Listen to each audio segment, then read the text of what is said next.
The Union-Tribune moved from Mission Valley to downtown San Diego about a year ago, and we who work at the newspaper really noticed the homeless problem. It's right on our front porch.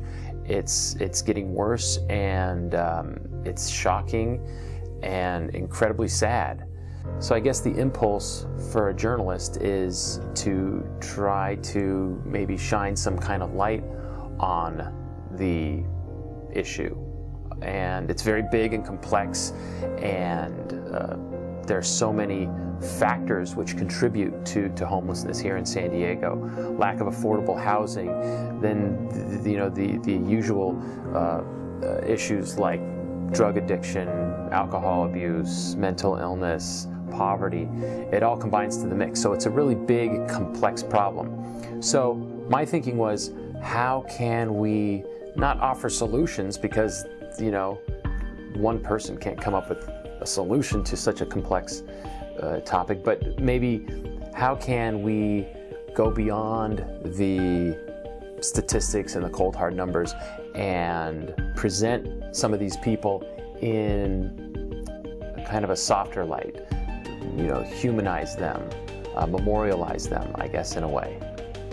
So the series that we're doing is called Street Portraits, Faces of San Diego's Homeless. And what I'm doing is finding a person every week on the street that I can talk to, find out a little bit about their story, and draw them. And then we'll put it in the paper.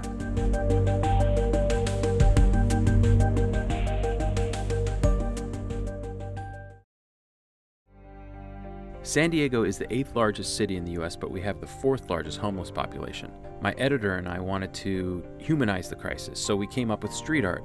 It's a series of profiles where I interview and sketch homeless men and women in San Diego. One individual I met was Tammy D., a San Diego native. She's 55 and rattled off a long list of medicines she takes for her mental illness, bad knees, and other serious health problems.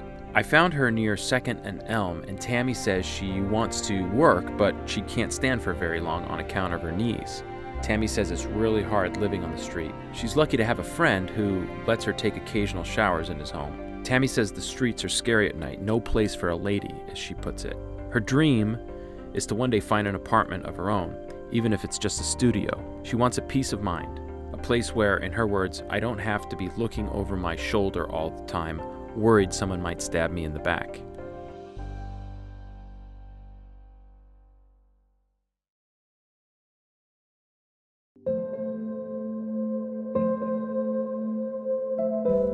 As I walk around downtown San Diego talking to homeless people for our Street Art series, I notice a common thread in the lives of these folks: childhood abuse and neglect. Donald H., originally from Baton Rouge but now living in and around San Diego, told me his backstory, and it fit the pattern. Donald never really knew his dad, and when his mom died when he was 7, his older sisters couldn't find an orphanage for him. He was placed in a home for troubled boys, and there, abandonment issues fostered an angry personality. He learned how to fight and cuss and grow up fast in the state-run home. Donald spent adulthood in and out of prison. He lost good jobs due to addiction issues and eventually sought help at PATH, a network of agencies in California which provide assistance to homeless people. PATH psychiatrists talked Donald into getting a therapy dog, and he says his new little friend has made all the difference. He also claims his newfound faith in God has helped with his anger issues. He says he now has a reason for living, a friend, and thanks to the money smiling passerbys donate when they see Ali the Rasta pup, a steady source of income. Donald claims that because of his criminal history, he's still being denied permanent housing in the San Diego region. He sometimes uses money from donations and Social Security to stay at cheap motels. It's not an easy life, but Donald claims to be a lot happier now than when he was a young man. And with Ali at his side, he isn't so alone.